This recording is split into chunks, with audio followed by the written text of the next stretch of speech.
Okay, so first and foremost, fully featured, lightweight, ruggedized vital signs monitor.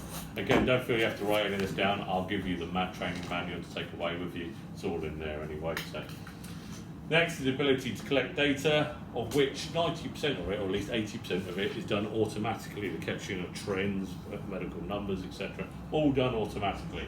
And then the ability to enrich that data with things like photos, interventions, drugs, fluids, etc., the summary record of care. So that's the ability to collect data. There's no point collecting that data unless you can share it in some way, otherwise it's just a waste of time. Yeah, so we've got multiple ways you can share that data. You've already seen the Corsium solution, which is coming. Before that was what's known as I2I, so the ability to send that data real time via telemedicine. But you've also got the simplistic things of ability to export data onto a USB stick. So our military customers tend to like these things quite a lot. So this is a USB stick. What you do is you plug, so say you're a medic on the ground treating a patient, you've got a helo incoming which will take the patient off you. As you see the helicopter landing, you plug the USB stick into the device, export all the data onto the device, put it around the arm of the patient, put them onto the back of the helo. No longer a requirement to shout under the noise of the blaze, which nobody can ever hear anything. If you ever ask any of those guys, what did you actually hear, they'll go, nothing. So they put them onto the helicopter, attach it to their Tempus, they'll take this off the patient, plug it into their Tempus, and then import all the data that's gone before it, drugs, interventions, fluids, yeah. It imports automatically, or you have to Well, you plug it in, it says, do you wish to import this patient? Yes, and right. you import it, yeah. So you recognize the device Exactly. as an import. Exactly, data. yeah, so we'll have a play with that later, but that's Okay. another way of transport. So it's not all about telemedicine. In certain environments you don't get the ability to use telemedicine, so that's also another sort of beneficial use. Okay, so that's the ability to share data, which we'll play with. Extended capabilities, I'm not really going to go into this. I know Graham's already shown you the video laryngoscope and the ultrasound stuff, and obviously now we've got the anaesthesia gas module, but because of time restraints we're probably going to cut most of that out. And then last but not least, at the bottom, the ability to upgrade in the field. We all know a lot of monitors out there that every time a change was required, it had to be brought back to a biomed engineer, where that biomed engineer had to do whatever it was to upgrade it. None of that required on this. If you want to do an update, you send the update out on a USB stick, and then in the field they plug that into a USB port, update the software. Okay, over Corsium that will be done over the air, so it's a lot easier. No longer having to take assets out of the field. You can all be done in the field. Happy with that? Yeah. No, sorry. Sure. I was just thinking about the dashboard that you have with the Corsium. Yeah. Can you remotely upgrade your monitor? Yeah. So one course. So not in the initial release of Corsium, Yeah. but in a later release, that is the point that we will do that pushed over the air software updates. Okay. So, key features, medical parameters, we'll come back to this at a later point, so I won't go into this now, but all the key parameters you'd expect on a high-end vital signs monitor. Size, well, you can pretty much see the size, you don't need to go through the sizes. You've got two variants. You've got what's known as the Rapid Pack kit, which is this one, which has this plastic clip on the back. We're primarily used by militaries. So you can have access to the NIBP cuff, sits at the top, 3.5 lead ECG sits in this bottom pocket, and a pulse oximeter sits here. So access to the most commonly used features. Probably not ideal for EMS markets because they're taking them in and out so often they're going to get fed up with packing it. But for military customers and those sort of customers that use it on a less regular basis, the Rapid Pack is quite a useful feature. Okay, so that's the Rapid Pack version. And then we have the printer variant, which replaces the Rapid Pack with the printer. Okay, they are exactly the same form factor. There's no change in size, etc. to the two. Okay, the only difference is obviously weight. The Rapid Pack version is 2.9 kilos in weight, and the printer version is 3.2 kilos in weight. So not a massive difference, to be perfectly honest. There's not many vital signs monitors you can hold at arm's length. The printer is sold as an option? Yes. Okay. Yeah. So when you do the configuration, if they want it, well, otherwise Yeah, no. that's one configuration. This is a different configuration. That's correct, yeah. For EMS markets, I imagine it will be Yeah. the printer for most of it. It tends to be more for NGOs and oil and gas industries and that sort of stuff. That's regular use. Okay, so that's the weight. Environmental conditions, operational temperatures are, I don't know if you work in centigrade or Fahrenheit, but I think you can see them there. For us, it's 0 to 50 degrees. We have the Norwegians using it in the Arctic Circle way below 0 degrees, but we are not allowed to say you can use it below 0 degrees because certain medical modules will obviously have issues the lower the temperature is. Like, for example, capnometry, the breath will start to freeze in the tubes, etc. So we're not allowed to say below 0. Whilst that's not completely true, I think if you have it in ambient temperature for half an hour, you get like an hour under. There are more readings to that. If you get pushback from customers, we can give you lower numbers than those, but they're a lot more complicated. So the answer is 0 to 50 degrees, which is a pretty good range for 99% of users out there. However, I know customers that take it way above that. Storage temperature, minus 37 to plus 73. I'm sorry, I'm still stuck on this 0 degree. Yeah. Because look, to me, and that's where I ask for your help to understand better, it sounds like a quite heavy limitation. Even here in Europe, during winter, you go easily below 0. Sure. Yeah, and like I said, we can provide you with measurements that are below that. However, I think if you find all vital signs monitors from all companies will have a very similar limitation put on their numbers. Sometimes the defect don't even get those type of.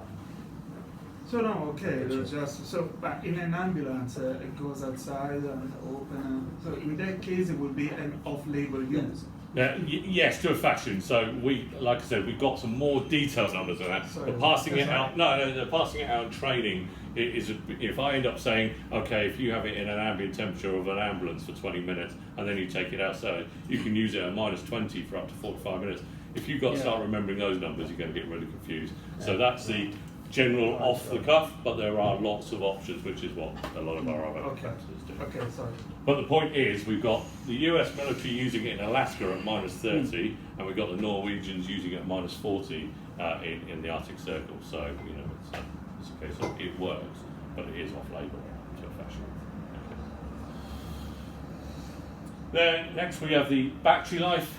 So with all the medical parameters in use and the screen set to normal, i.e. 60%, we have a 10 3/4 hour battery life. So it's pretty much the best of the market as far as I'm aware, with all those medical parameters.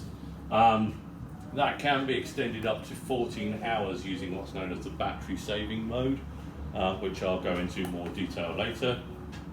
Charge time from the battery from 0 to 100% is 4 hours, but 0 to 90% is 3 hours. So the reason we put the 2 times up there is to highlight it's not a linear charge process.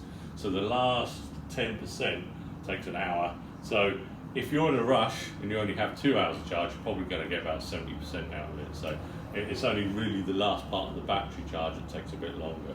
So just to give you an understanding. And this is assuming the power supply from, not the vehicle.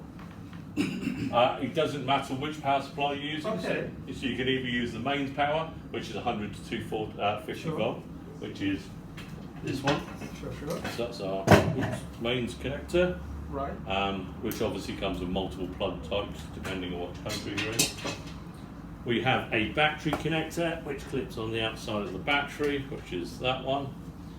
And we have a vehicle adapter, which plugs either into a cigarette type lighter on a car, or you can connect it straight to a battery contact, and that's a 9 to 24 volt DC power, and that will. Of course, these 4 hours, it doesn't work with the light. If you've got a connection to the battery dongle, it's 6 hours. Yeah, so if you have the external one, it's Yeah. 6 hours. If you have it connected to the vehicle adapter, it's still 4 hours. That's quite interesting. Yeah, good. Because it's not a high ampage draw, so we can do both of them. Okay. Okay, so that's the battery life charging. Shock drop test passes a mil standard 810G drop test. That is 4 feet or 1.2 meters, which is about there. All corners, all faces 26 times. So that's the test it has to go through to pass that mil spec drop test. What I would say to customers is treat it like a vital signs monitor that's here to help you do your job. If you accidentally knock it off something, it's more likely to survive than other monitors. Okay. The reason you'd say that is because otherwise they go, you said it's rugged, so I'm going to start throwing it around the room. So wouldn't overly recommend it. Not that I've ever seen one break, but I'm sure at some point one will. Okay, so that's the spec drop test. Next we have vibration testing. So we have put it through mill standard 810G rotary wing and fixed wing profiles. However, we've had both the US, the British, the Norwegians, etc., put it through their flight testing as well, vibration testing for their profiles on their aircraft with no problems at all, so we wouldn't expect any issues with flight testing. Next we have IP rating. So IP you tend to see now on modern mobile phones, an IP rating for your phone. IP means ingress protection. So the first number, so in this case 6 on our product, corresponds to solid objects. So if you look at this table here, it effectively says it's dust tight. So to pass that test, it goes in a chamber full of talcum powder dust, really fine dust. They put a vacuum inside the case and it spends 48 hours in there where they churn the dust around and none of it's allowed to end up inside the product. Okay, so that's how you get your initial 6 rating, and then the second number, also 6 in our case, corresponds to moisture ingress, which effectively powerful water jet sprayed at the device. So that's the equivalent, 12.5 millimeter is equivalent to a fire hose sprayed at it for 10 minutes. Okay, so yeah, quite okay. Yeah, it's not what you're not going to be spraying a fire hose at it normally, well, unless you're strange. But yeah. Is it let's say a weekly self-test with the Tempest? No, there is the only for the defib. defib, yeah. Yeah, there's no real requirement on there. I mean, just a unit okay, yeah. calibration. Any questions on IP rating? Happy with that? Again, best in market for that type of monitor. No questions, no? Nice and easy. Okay, so moving around the device. So we're just going to talk our way around the outside of the device. I think there's a couple of devices around if you want to have a look, but please don't start switching stuff on, just sort of follow as I go around. So we're going to start on with the left-hand side of the device. So the left-hand side of the device is where all your medical parameters are. If you can't remember what connector is what, there is a sort of sticker that runs around the back here, which has all the labels written on to tell you which port is which. So we're going to start off with the green one, which is your ECG connector. In there you can plug a 3, 5 or 12 lead ECG cable. There's also a 4 that converts to a 12 lead also available. Both available in IEC and AMI cables, coming 6 or 8 foot lengths. So a variation of cables possible. Via there, obviously, you can have real-time arrhythmia detection, STQT analysis, everything you'd expect from a standard ECG connection. Happy with that? What kind of cable? What brand? I mean. I think it's our own any- proprietary. Yeah, Pardon? it's our own proprietary one because it's got the ECG cable actually. Oh, there we go. That's the Is that modular cable. proprietary? Yeah, because it's got our own proprietary connector on the end. So that's the modular cable where you can have standard 4 leads, and then you can plug the extra leads into the side. Yeah, But you're using only like a 5, 3 we leads, can plug in. not 10 lead. No. You can have a 3, a 5, a 12, or the modular cable, which is 4 At to least 12. like that, there's something. Something. The 12 is 10 leads.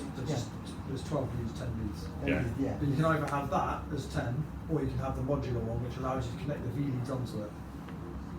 So the V leads being the remaining 6. Yeah, happy with that? Any questions on that? Again, because of time restraint, we're going to rush through this quite quickly. So, next we have NIBP. I mean, that's pretty self-explanatory. Non-invasive blood pressure for the rapid pack cuffs. You tend to use the most common cuff stuck in the back here, attached to the device. To unlatch it, it sort of clicks into place. To unlatch it, you just press the little metal button and then it sort of releases the cable. NIBP uses the Suntech cuffs. Oops, gone too far. Both reusable, disposable, everything from neonate all the way up to 5 cuffs, etc., and multiple variants. Able to support both manual, automatic, and rapid cuff modes, and the timer can be changed anywhere from 2 to 60 minutes. Okay. Next we have pulse oximetry. So this uses the Masimo Rainbow technology. So by default, you have the SET technology or SpO2, but you can upgrade the licenses on that to include SB hemoglobin, SBCO, SB-Met, and SBOC. So all the sort of rainbow features required, but they are licenses required to upgrade it, and obviously you have to use different probes for those devices. Are you guys happy with Masimo? I'm sure you've come across it before, so we're alright to move on, yeah? Cool. But we also do have like the fast SpO2 within our own technology within Philips. Yeah. Yeah, fast. No. Fast saturation. No, they've got a technology. No, we don't You have don't, that integrated. okay, you don't yet. support that. No, not currently. I'm sure at What's some that, point sorry? they might get. Why is that? They got fast Fast SpO2 SpO2. technology Oh, with okay. Philips monitors. No, we don't cover that. All right. So next down we have invasive blood pressure. Some of these might not have that port on there. What is that? So next is this one, which is your invasive blood pressure. It gives you channels 1 and 2 of invasive if it's on your device. So we have only just started changing that, where the whole product comes exactly the same on every device, even if you don't buy some of these features. However, we have started dropping the IBP out if the customer doesn't want it, because it's an expensive module, and to bring the price down for competitiveness, we've started blanking them out. So one of these, I think, is it yours that's missing? Yeah, this one's- So one of them will have a blanking plate if they don't order IBP. If they don't order IBP, and then at a later point decide they do want IBP, it's a bit of a pain to retrofit it to the device, but they can purchase this device, which is a USB plug-in, which will give them 2 channels of IBP. So for a lot of customers, where they only have specific individuals that can do IBP, they're better off buying all the devices without IBP and purchasing this for the people to carry in their bag, so they can walk up to any Tempus, plug it in, and give them 2 channels of IBP. So that's quite a good cost function. Is the price difference without the IBP making up for the cost of the Yeah. additional option? Yeah, because So if it's you still more if you had convenient. to add IBP to everyone, it's about $600, I think, off the top of my head, which is quite expensive. If they brought 100 of them, that's a lot of money. Whilst if they only have to buy 10 of these, I think these are a little bit more expensive than $600, but they're not Sure. 100 worth of so Understand. yeah. And for most people, 2 channels of invasive blood pressure is Yes, enough. always. But for critical care, obviously you can link both this and this together, so you end up with 4 channels of invasive for real critical care stuff, but that's pretty rare, as we all know. And just a question, because we are mentioning the options. Do you have like a sales and ordering guide? Can we order all the options, or few options are Yeah, so incompatible? we have a default configuration, Function, yeah. and then you just add the extra. So I think the default is 3 and 5 lead ECG, but not 12. NIBP, no invasive blood pressure, Masimo SET, pulse oximetry, capnometry, and 1 channel contact temperature. You okay? Yeah. Nosebleed? Oh, really? It's my training experience. How's that affect It does, right? Wait, check a blood pressure, man? Right, do you need to get through? Yeah, so. Let me get through, mate.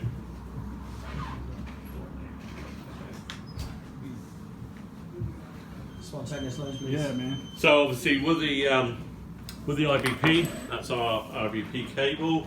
It connects to these proprietary things at the end, which then can be connected to Deltran, Transport, TrueWave, all the rest of the IBP connections. Happy with that? Any questions on that? So the next we have is capnometry. So note we have we have these rubber covers covering all these connectors. They are still IP66 even if they're open. So you can get water in there, you can get dust in there. Obviously we don't recommend it leaving open in muddy environments, because the last thing you want is a muddy port and then plugging a cable in over the top, because you're going to cause damage. But they are IP66 when open. The difference is here, capnometry, obviously designed to suck stuff in, isn't IP66 when left open. So you'll notice this one is spring loaded to make sure it remains closed when not in use, okay? These connectors are pretty robust, okay? You can sort of put quite a bit of force on them without breaking them. but it is possible to break them. I've seen a customer knock one off. I think they sort of caught it on something on the way down. But they can buy replacements for these cheap enough, and they just unscrew them, replace it, put a new one on, clip a new one in, okay? But we do recommend them always having that on, because the last thing is you want that left permanently open to the elements, because every time that piles up, it will suck in some more dust and stuff. Happy with that? So that uses the standard Iridium microstream capnography, which obviously uses the intubated type or the nasalar cannula versions, both in orange and yellow, which I think you guys are pretty much used to with the other Philips products. Some of them. So again, I won't go into any more depth unless you have any questions on that. And then last at the bottom, we have up to 2 channels of contact temperature. As I said, one is standard, and then you can add a second. We use the YSI 400 probe type, which is sort of like a large DIN type audio connector version. So we use the 400, not the 700. So just be aware of that. If that's an issue, we will have to feed that down at some point. But, That's why you have the 700. 700 tends to be a bit thinner, so the 400 is a bit thicker on the depth. So we use the 400. If you've only got one channel, it does not matter if you plug it into 1 or 2. You'll get one channel either if you plug into either. Where you'll fail is if you plug a second one in. If you've got only one channel, it will only give you one reading. Happy with that? If you have 2 channels, then obviously you get both readings, and you'll get the delta, which is the difference between the 2. Obviously, the probe types, there are reusable, disposable, there are oral, anal, all the rectal stuff, there are all the stuff you expect. Any questions on temperature? Right, just to highlight at the bottom there is this inlet groove here. It's just like a space. That is for the mounting options. So when I mount it, 2 metal plates come out of either side and lock into those holes. So it is important the customers don't fill them up with stuff, like chewing gum and things like that. So just be aware of those holes on them. Any questions on the left-hand side of the product, medical modules? No? Right, moving on to, should I wait for, I'll move on and cover those if you have any questions. So moving on, we have the power connector at the top, which has the dotted line or the straight line on there. That means AC/DC power. So as I mentioned earlier, we have a mains connector, which is this one, which has a power connector, which has a little cover over it. So when it's plugged in, it maintains its IP66 rating, so when it's charging, so you can still get spray on there, etc. It won't be a problem. And that is also the same one that connects to the LS, which we'll cover later as well. And as I said, there is a vehicle adapter one also plugged in. Once you've got the mains plugged in, you'll both run the device and charge the battery. So having the mains plugged in and on is the only time when you can remove the battery whilst the device is switched on. You should never remove the battery without being plugged into the mains whilst it's switched on. Does that make sense? And why? Because it will go off like a laptop. You shouldn't pull the battery on a laptop whilst it's switched on if it's not on mains. Oh, if it's Yeah, on, it will go off, when yeah. it's switched off. Yeah. On. Yeah, happy with that? And then next to that we have the audio jack. I know Graham's already sort of mentioned the Corsium will be adding audio at a later point. Our predecessor to that, I2I, had audio already. That's the point of the audio jack. So that's for a wired connection. So the wired connection uses this cable to connect to our DIN type, to a sort of NATO standard aviation headset, or I think most of these services tend to use those headset type as well. So that gives you voice communication between yourself and the person receiving your medical data, so that way you can have two-way voice, etc. at the same time. You can also have a Bluetooth headset if you don't want a wired headset, but that's also an option. Next, we have the recessed tactical switch. Obviously, primarily this was designed for military in use, this particular switch, but it also has some benefits in the civilian world. So by switching it towards the symbol with the cross through it, effectively you'll switch the device, so you switch all the LEDs off on the device, you switch the screen into NVG friendly mode, and you switch all the alarm sounds off by default. So when you switch the device on, by switching it on, what you end up with is this screen where you can then override that. So you could say, in a civilian air ambulance at night, I want the NVGs, I'm wearing the NVG, so I do want it to be LEDs off and the brightness at an NVG level, but quite frankly I don't worry about sounds because the helicopter's loud enough anyway, so I can turn the sounds back on so I can hear the alarms. Is that fair enough? So it defaults to everything off, but you can override that when you first switch it on. That's the tactical switch. Any questions on that? Cool. Tactical switch is good to remember because you'll often get customers phoning up going, oh, my screen's a bit dim and I can't get it to switch on, and that's because they've just switched the tactical switch on. So, I do have a question concerning the audio jack. The which one? The audio one, yeah.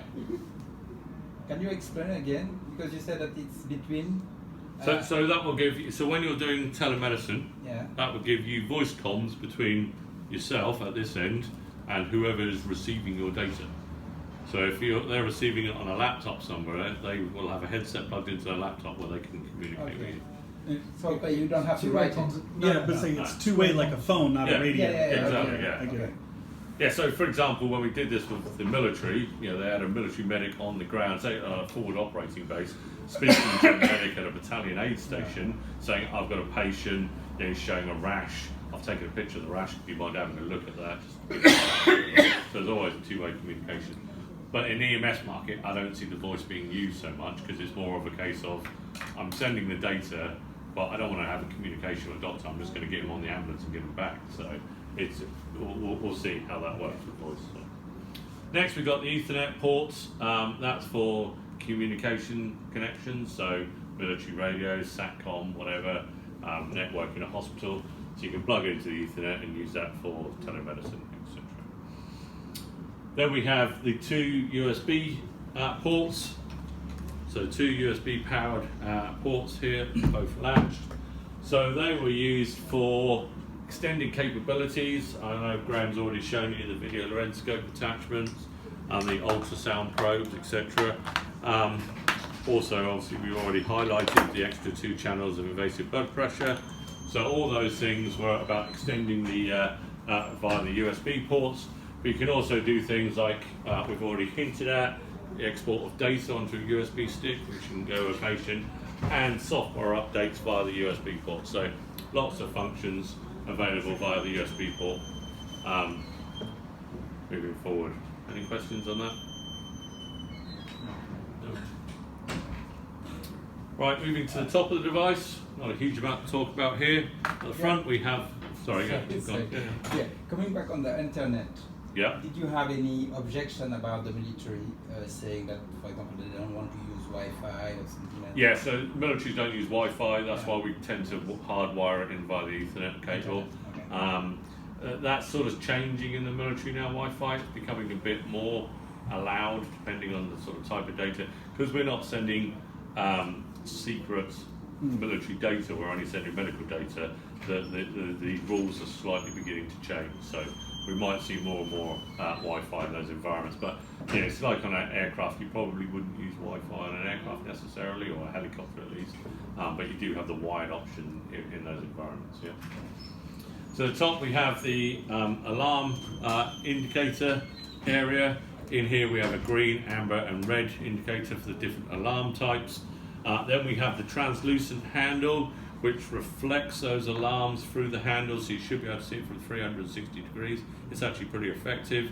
And there is also a smaller window, which is sometimes hard to see at the back here, because it sort of disappears into the black there, but that allows you to see the alarm bar from behind as well. So you should be able to see alarms from 360 degrees, okay? The handle itself, whilst looks quite flimsy, is actually tested to 20G crash test. So you can put a seatbelt through it, it will cope with an aircraft 20G crash test. So that's pretty effective. And also, whilst you can't see them, built along the top are all the wireless technology. So in here you have 3G cell phone antenna, you have a GPS antenna, Wi-Fi, Bluetooth, thank you, and Zigbee, all built in along the top. So those are all the wireless technologies. You don't really need to know that as such. However, it is important. Say, for example, military, tell them not to put their Bergen on top of the device because you will reduce the wireless range of it, etc. It is rugged already, so that range is limited compared to maybe a cell phone, etc. So making it worse is not an idea. Any questions on the top? No? Moving to the back of the device, obviously the one on the screen is sort of this variant with its rapid pack. So again, this area is most commonly used for the most common features. So NIBP sits in the top, 3 or 5 lead ECG sits here, and your set reusable probe sits here. Okay. It's a bit of fiddly to repack it, so it's not likely to be in the EMS market because they're not going to want to repack it every 20 minutes, etc. Yeah, that tends to be more for the EMS. And obviously for the EMS market, there is a side pouch where everything can go into the side pouch, which is better for them. But for our militaries, etc., who size and weight is important, they don't want to end up start adding big bags to the side because they just want to be able to chuck that in their bag.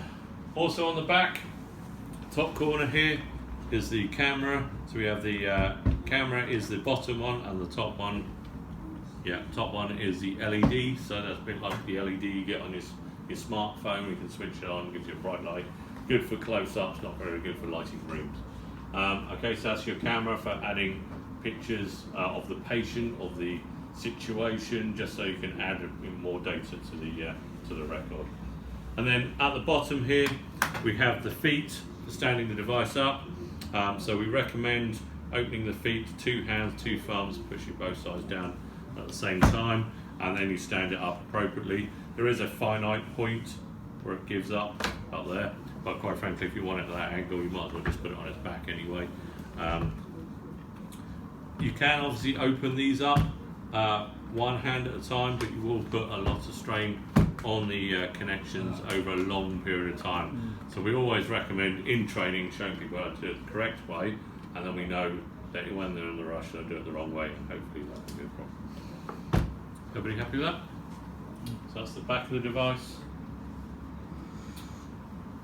Moving to the bottom, so as I said, on the bottom here, on this side, we have the battery dock, which on here we have the pins that line up, so when I dock it, they connect up, so that gives me both power, USB, Ethernet, etc., all through those connections, so I don't have to plug anything in the side. Yeah. Also on the bottom, we have obviously the battery. Don't remove the battery unless it's plugged in whilst it's switched on. So make sure you switch the device off first before pulling the battery, just like a laptop. Press the 2 clips in and push directly up to push directly up. Take the battery out. Things to highlight on the battery. So as we said, 10 3/4 hour battery life, available with all medical parameters in use. The contacts are spring loaded. This is to allow it to survive the drop test. So at 1.2 meters, those pins will bounce to stop them snapping. Above 1.2 meters, they'll bounce even more, which will cause the device to switch off, but you can then switch it back on. So at least the pins won't break, okay? Also, on there you can check the battery percentage by pressing the little gas gauge button here. That gives you your LED indicators. Each LED represents 25% battery charge. Obviously, if I get down to 1 and it's solid, that's 25% or lower. If I get down to 1 flashing 1, that's below 10%, and probably the battery should be changed. There is no over life expectancy on the battery. You don't have to replace them after 2 years or anything like the old style batteries. We've got batteries 5-6 years old, still going strong with no problems at all. So there's no overly requirement to change this battery out. When putting the battery in, just obviously make sure that the sort of side bits line up, and we recommend pushing it in with a click. Okay. Any questions on the bottom or on the battery? As we said, 10 3/4 hours charging. So Cool. Cover that. And yeah, as we said, you've got the external battery charger that clips on. Hopefully we're going to have a multi-battery bay charger soon, but it's on the roadmap. Any questions? Oh, and Matt likes this one. If the battery's below 10%, the USB ports are disabled because they're quite power hungry. So to try to get the maximum life out of the product, if the battery life goes below 10%, the USB ports get shut off. Yeah. That's to make sure somebody hasn't got their mobile phone in there being charged, dragging in all the battery. Any questions so far? Anybody want a quick break before we move on? Hopefully he's all right. Do we want to go make sure he's not like passed out in the bathroom? Yeah, that's I guess. Do you want me to go? Yeah, do you mind? You're the clinician. Yeah. Any questions so far? Everybody happy? Yeah, about the alarms. The color code that you have, the green, yellow, and red. Yeah, so we really have alarms are amber or red. The green is just an indicator. So some users like a indicator to tell them that the product's working. So you can switch a permanent on green. I don't know why you want to, but there's an option to. But the alarms are amber for technical. So you've got amber flashing is technical. Amber solid is sort of normal clinical alarm, and red is critical alarm. Okay. Yeah. Again, because of time restraints, we're not going to be able to go into a lot of that today. Parameters, etc. But what if you ask questions, I'll do my best to answer. So, have you guys got to play with this already? No.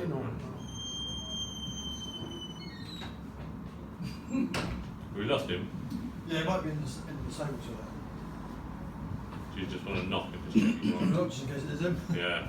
Yeah, I mean, You know what? Oh, he's coming. okay.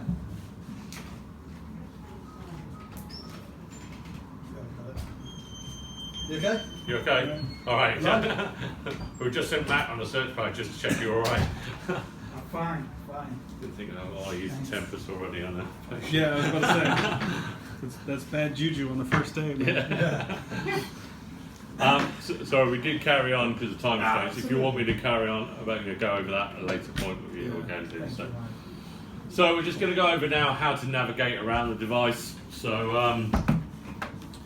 if you want to go ahead and I think you've got a couple of devices around. You have to share, I'm afraid, because we've got that many here.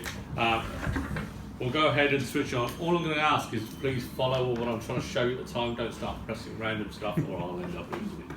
So yeah, please follow along. So go ahead and press the on button, of which you should get a flashing green light. At what point might I not see the flashing green light when I switched it on? I didn't. Anybody know why you wouldn't get the green light? No Battery.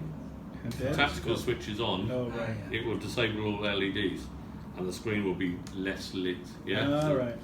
So just remember, Oh yeah. if a customer phones you up and says, "Oh, my device is a bit," No, it's no, 'cause no of the tactical switch. night vision goggles. Yeah. Okay, happy with that? Again, I can, like I said, can highlight that to you later so you understand that bit. So that's the on and off button. Wait for it to boot up. Once it's booted up, it comes up with this message. It says, "Is this a new patient? Yes or no?" So we've already talked about collecting a patient record, right? What's important is we don't end up blending patient A with patient B. Otherwise, that record becomes completely useless. There was So a you- red light. Now I know, but just before this screen came up, there was Yeah, a flashing. that's a test. So when it first comes on, you'll see a green, amber, red light just saying the LEDs work. Okay. So in the daily check, you should, when it first boots up, you should say, "Do you see a green, amber, red light?" Just to check it's all working. Okay, so like I said, it gives you that question. Yeah, is this a new patient? Yes or no? If so, do you want to enter details later? Which is what I'll do in this particular case. Okay. So there are two ways of navigating around the device. There are the membrane buttons. There are membrane buttons around the outside, which have specific functions, and then there's the daylight readable touchscreen display. Okay. So the touchscreen display, unlike your smartphone, cannot do swipe movements. and it has to have contact, but unlike your smartphone, you can use it with water on the screen. So I don't know if you've ever tried to use your mobile phone out in the rain, but as soon as you get a couple of drops of water on it, the whole thing becomes unusable. Whilst this is the complete opposite. You can get as much water on it, or blood, or whatever bodily matters, and it will continue to work. Also, I can use a gloved hand or the back of anything I want to touch it with. So Okay? it works with a capacitor Yeah, exactly. technology. So, if anybody says, well, why didn't you use the same technology as smartphones? Because smartphones don't work very well in the sort of environments this is going to go to. You So- should ask one, Yeah, bloody one gloves. guy. Exactly, yeah. So, but the only thing to highlight that, because it's a ruggedized, sorry,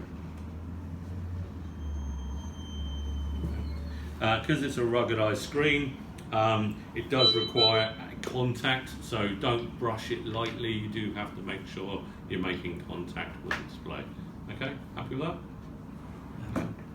I tend to use the, because I've got fat fingers, I tend to use the back of a pen or something, not obviously the sharp end, the blunt end of the pen when I'm typing, etc. But you don't have to push too hard to get. You don't have to push too hard, but you do have to make contact. And sometimes it's better to use the end of your finger, so your nails touching it, rather than the soft parts of your fingers. So, but sometimes in training I see some people go, and they're wondering why it's not working. You do have to physically do it, okay? But at the same time, as you're right, you don't have to punch through it. So the screen is split into a number of tiles. So you've got the medical parameter tiles, which you can see normally labelled for whatever medical parameter it is, or you can normally tell, like NLBP. And then along the top, you've got the status bar, which contains useful information such as time of day, battery percentage to a more accurate percentage than you get off the gas gauge, details about the patient type and patient name if you've added any, and then the alarm active status. Yeah. Yeah, sorry, on the time specifically. Yeah. Here is written UTC as well, so give me an information about the time zone. Yeah. It's something that I set from here, or is uses No, some kind a of... user level. So you, in the maintenance settings, you decide what time zone you're on and what time you're on. So if I'm on the Pacific, Yeah, you it set will it. show Yeah, the set the time time. in Pacific. Yeah. In the menu. And that way, if you're setting, so in the timing, not only do you set the time, but obviously the region, if you've got a response center picking it up in a completely different time zone, then it will take care of the difference in time, etc. So you've not got this weird, actually he hasn't given the drug for another 2 hours or something like that. Mm. So the whole time gets messed up. So it is important to make sure you've got the time zones correct. Yeah, Um, just behind it, ISO protected menu. Mm. And if we've got the likes of special forces who tend to change time zone, they always leave it on UTC, because then it doesn't necessarily matter where they are in the world. They're always making sure they're back updated. Yes, to military UTC. Yeah. keep it like this. Yeah. Okay, so if I go into any of the menus, I can see the medical parameters at the same time all along the bottom. So even if I'm in a menu, I can still see the numbers along there, and obviously you still see the status bar on the top. Happy with that? Okay, so we talked about the on-off button already. Press it for a few seconds, the green light will start flashing.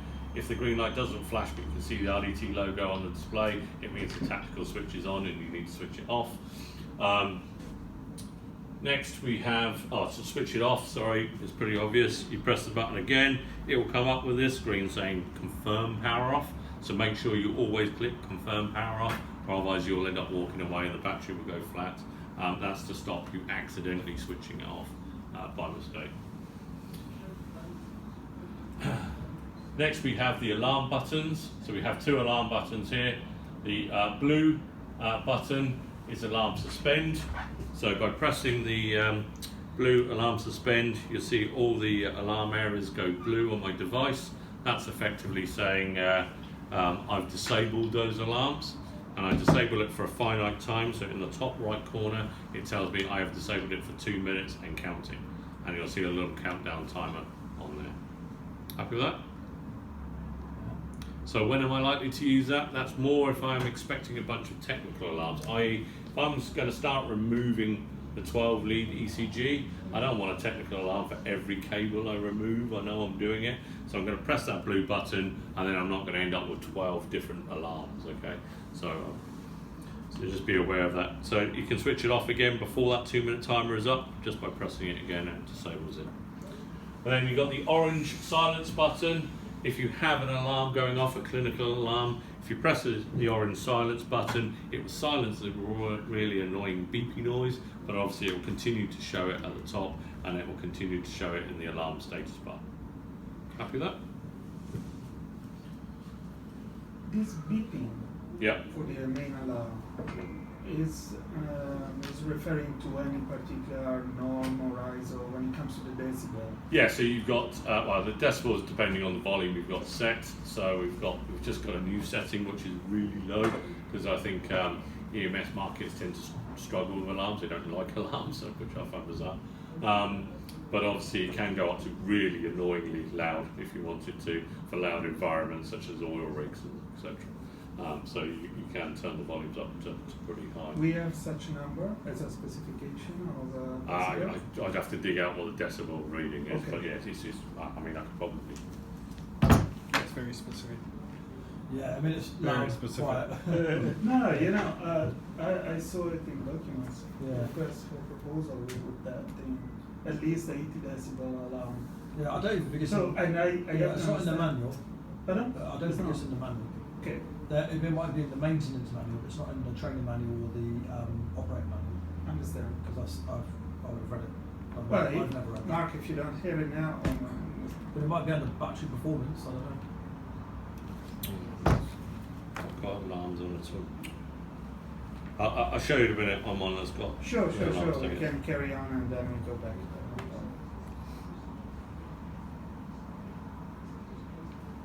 Okay, so next is the home button. Looks like a little house. That effectively brings you back to this measurement screen. So whilst we've designed the menus to be pretty shallow, especially compared to some of these old monitors where you used to have to use a jog wheel or an up and down key, yeah, our menus are no more than about 2 or 3 button presses away from wherever you are. But if you want to rush to look at the measurement readings, you can press the home key, always brings you back to the screen. Okay? Next we have the input-output, so it looks like a little screen with an in-out arrow. In here is where we can export data in a number of ways. We have the send patient data report, which allows me to send it via an email, send it as a PDF onto a USB stick, put it to an external printer, etc., etc. Or I have the ability to do tempest to tempest handover, which is what we talked about earlier, where you can transfer data from a guy on the ground to a guy on the helicopter and continue that through the echelons of care. So you build up a record through every patient and every task. And each time you have sub-menu and you can go back. Exactly, yeah. That's cool. You also have access to the video endoscope and ultrasound stuff there, but if you don't have it plugged in, it just sort of defaults in there. Any questions on that? Each time you have a click and you know that you've done you press correctly and so forth. So Yeah, so it's got that feedback, that tactile feedback. So next we have the display button. Just looks like a display image. What did I press there? Right. display button. So if you go to your display menu, so at the top we have screens like this. The amount of screens depends on what cables you have plugged in, because we're running it in demo, it sort of puts them all up. So this allows me to manipulate what the home screen looks like. So for example, if I'm on an ambulance and I'm a bit sat away from the device and I want to be able to see the numbers from across the room, I can click on the large number display. Notice it does take a few seconds to respond. Yep. Just be aware of that. And then it will show, change the home screen. So now every time I press the home button, it always displays my home screen like this until I change it again. Happy with that? So I have to, then you go back and then you change This it was the to big the numbers. top You just left. touch the big numbers. Yeah, so And then the you hit default this one to go back is number 1. is this top left Top one. left. Yeah. Looks like that. Everybody happy with And manipulating how each of the it's screen it takes 2 seconds to. It does, and I'll explain why that in a minute. So also in the display, we have the high contrast mode. If I switch that on, take you back to the home screen, you'll effectively see it's converted to this black and white view. That way, if you've got sun shining directly on the screen, you can see it better. This is the contrast. In reality, I'd just say tilt the screen slightly, and then you don't have to use it. So it's I haven't seen it actually used in anger at any point. Next, we have waveform selection. So if you select waveform selection, and this works on a left to right basis. So you see these 4 squares here. This corresponds to the 4 waveform spaces I have on my home screen. So effectively, if I want to change my top waveform, I select that top waveform and I say, okay, I want to show V5, save and back, and then when I go back to my home screen, my top is now V5. Yeah, so it just allows me to manipulate what waveforms I'm seeing on the screen. Happy with that? Also on the display menu, you've got the brightness, that's self-explanatory. Notice there are 2 pages, it says 1 of 2 on my page. I can press down arrow to move down to the second page. And then on the second page I have a lock touchscreen capability, so if I'm in the back of a moving vehicle and I'm worried that something's going to touch the screen and change alarms or play around with the settings, if I switch that on, now if anything touches the screen, to get it to unlock I have to press 1, 2. That way nothing's going to adjust, touch that. Happy with that? And then last on there, don't switch this on now, but we have the power saving mode. So remember I mentioned earlier, you have 10 to 3/4 hour battery if all the medical parameters are in use. If I switch on power saving mode, what will happen is after 3 minutes of nobody touching the device or doing anything with it, the screen will dim. After a further 2 minutes, if nobody touches it, the screen will go blank. It will continue to monitor, so it's constantly doing what it's meant to be doing. If it alarms, it will switch back on. If somebody touches the screen or one of the buttons, it will switch back on, okay? It's all about reducing the amount of screen time if you're not permanently monitoring it and extending your battery. So it's one of the requirements of Special Forces. They need you to be able to last 24 hours on a device and a single battery, so this gives them up to 28 hours effectively of usage, and in reality they're not using every medical parameter, so you can probably get about 30 to 32 hours on most missions. So. And reminder is also the caution crew pairing device possibility. Yeah. So some of these are running software that's not yet released, so that's one of the things. So happy with the display? Very. Yeah. Next along is the patient button. Let me just flick through all these and catch up. Next is the patient button, which looks like 3 little people or 3 little heads.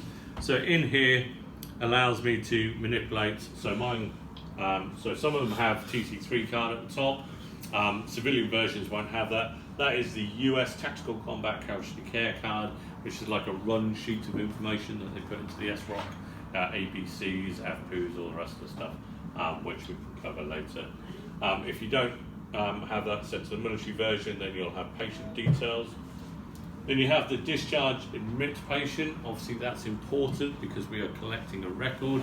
So if I start moving this Tempest from my patient A to my patient B, I must remember to go in here and discharge that patient and admit a new patient. Okay, so that is quite important new concept for customers to get used to. However, there is some intelligence built into the device.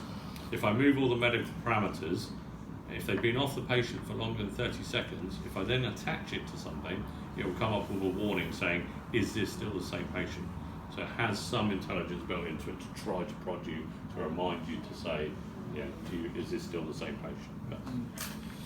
And then I can switch back to previous patients. So if I've been monitoring patient A, I've switched it to patient B to check their obs. Now I want to go back to patient A, I can go back to my switch to previous patient, select my patient A from that list, and continue building up the record before.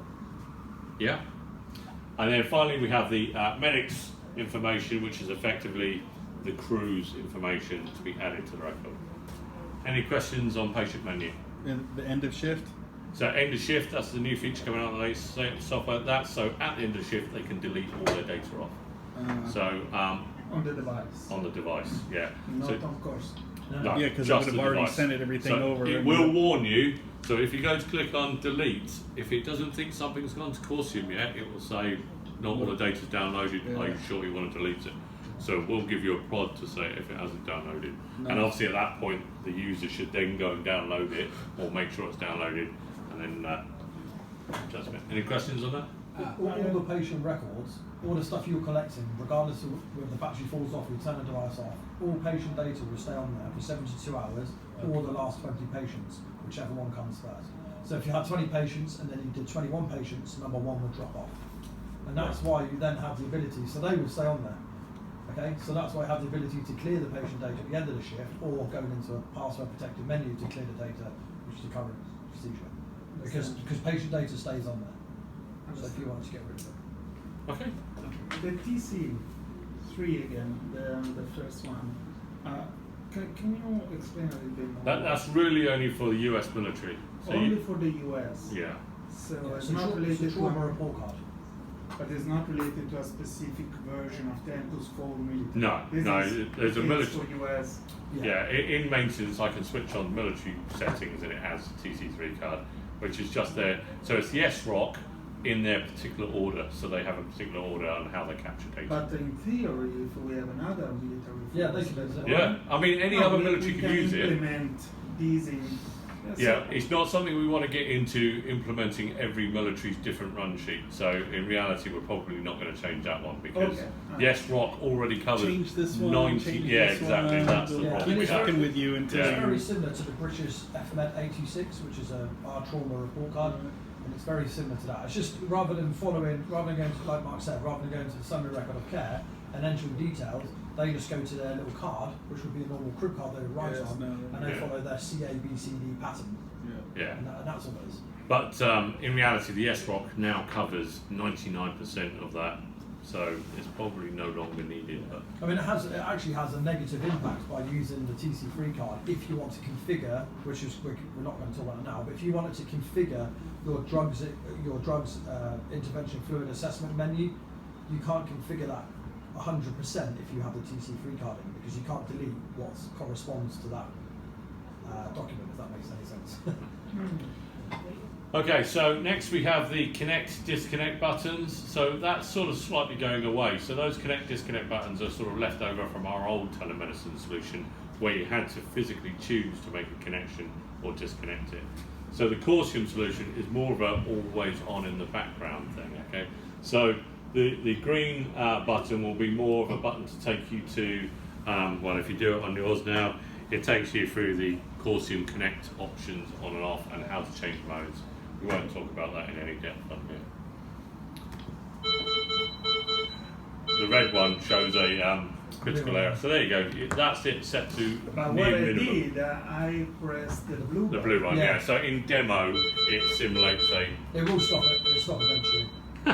after it really so annoys you. in demo mode, if you press the blue button, which is the disconnect to reach back button, it will just simulate ventricular tachycardic, which is a medical emergency. Yeah, sure. That's all it does. Okay, so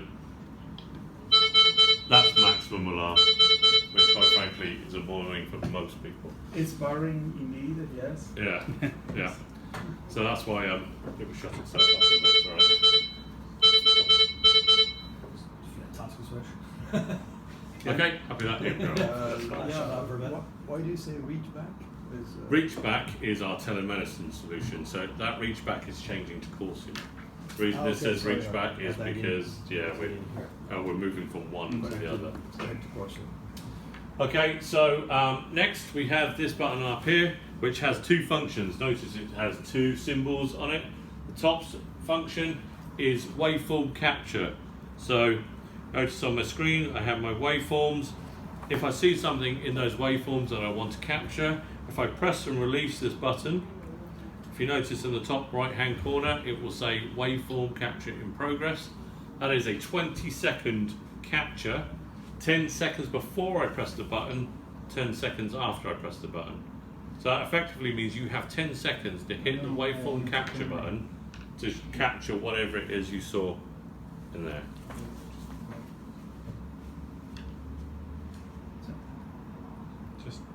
Just one push, right? So we said?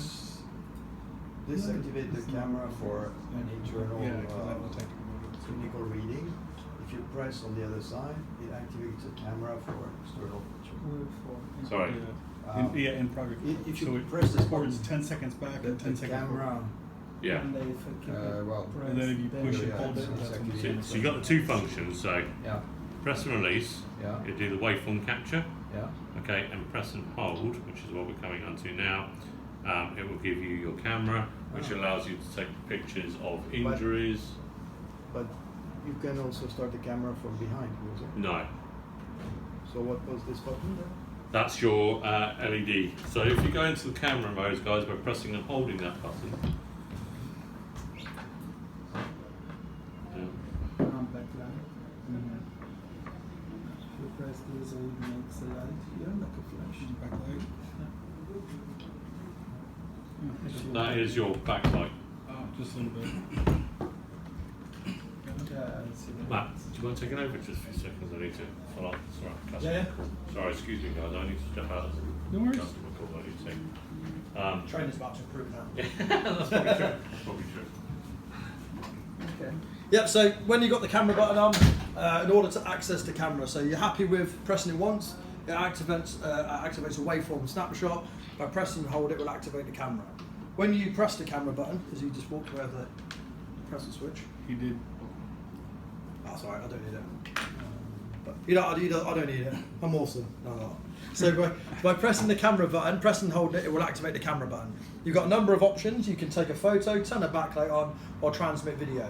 But you can only transmit a video if you're connected to telemedicine. So if you're not connected to telemedicine, that would be greyed out. When you take a photo, you just press take a photo, and then you see that you have a 3-second countdown.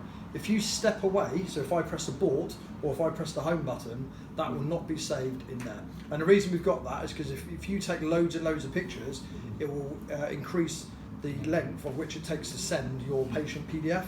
So we give you the option, if you press it by mistake, just to get out of there. Otherwise, you just constantly have loads of different pictures of someone's thumb by mistake. So you just have to make sure that if you take a photo, you don't step away. This one here, which Mark will probably cover in a bit more detail, but we call this the events page. Now, the events page is a page you will go in to start enriching your data. So if you have time, you have the ability to start adding certain EPCR functionality, such as interventions, assessments, fluids, or drugs you've administered to the patient. And you can capture all of that data on here. There's loads more stuff you can do, which we're going to come on to later. You've got Burns maps, trauma maps, you've got Glasgow coma scores. So you can go on there and you're just enriching the data that you've captured clinically. So you collect all medical observations, and then if you've got time, you can add to that data. And there's lots of stuff you can do in there, and we'll talk about that one after we finish going through the buttons.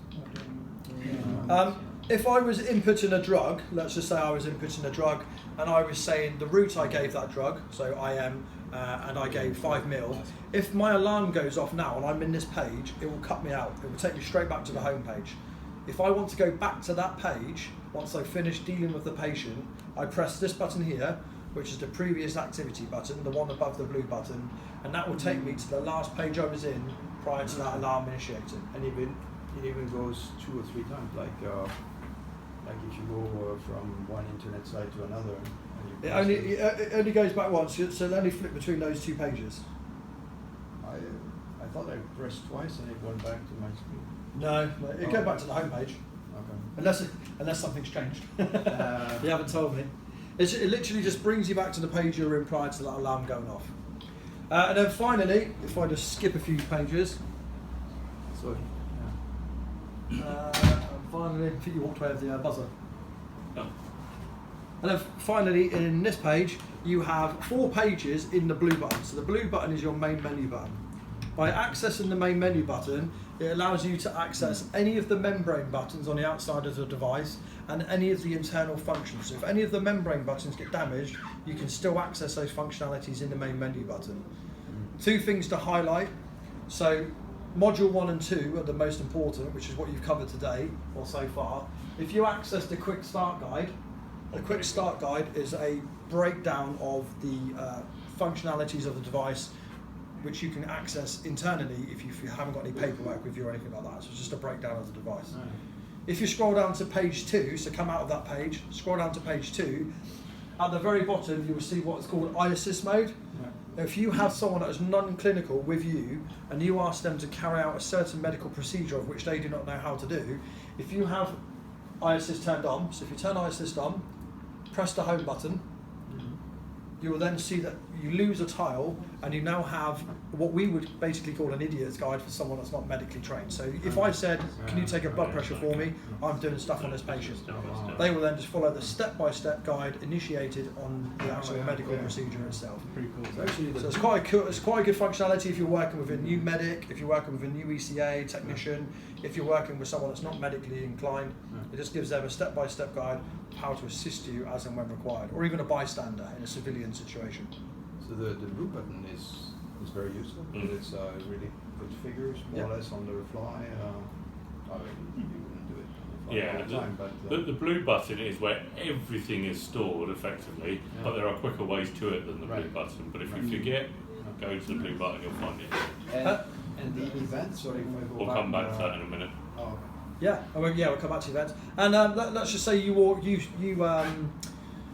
it's more specific for the military because they will have different configurations. But if you have a device that has a different configuration to a device that you've been using, in order to know what capabilities your device has got, if you scroll down to page 4, there's a tile second from bottom, or it might have a different terminology. It might say Tempest information or something. But it would say view installed features or about Tempest Pro. yeah, About Tempest Pro. So if you press About Tempest Pro, I know it's got a different name now, that will let you know two things. It will let you know what current software you're running on the device, as well as what current capabilities you've got.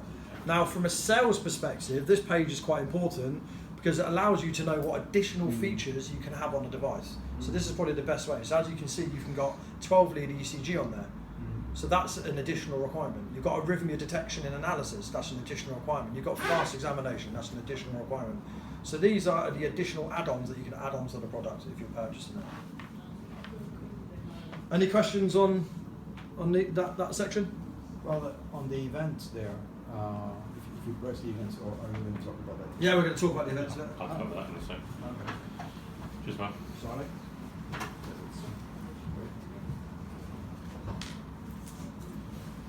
Typical customer phones me 5 times like it's super urgent. Phoned him. Oh, no, it's all right. It's just phone for chat, right? That was night vision. Thanks for that. Tactical mode. Tactical switch.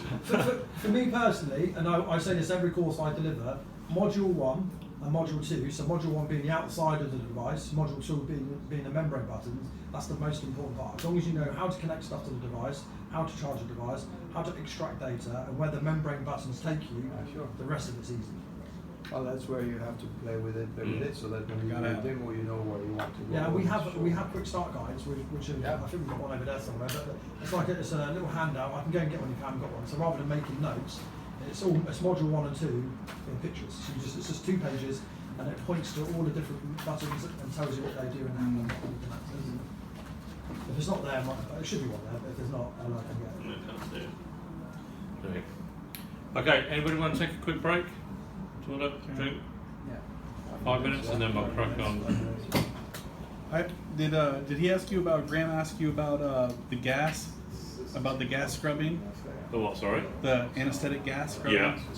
Yeah. For the new module, right? Okay, for X series, right? In surgical tents or whatever, if it's a confined space, right? Yeah. We have the end-tidal CO2, right? That's connected to an ET tube, and it's sampled through microstream the same, right? They have an exhaust port that's not standardized for like any connection.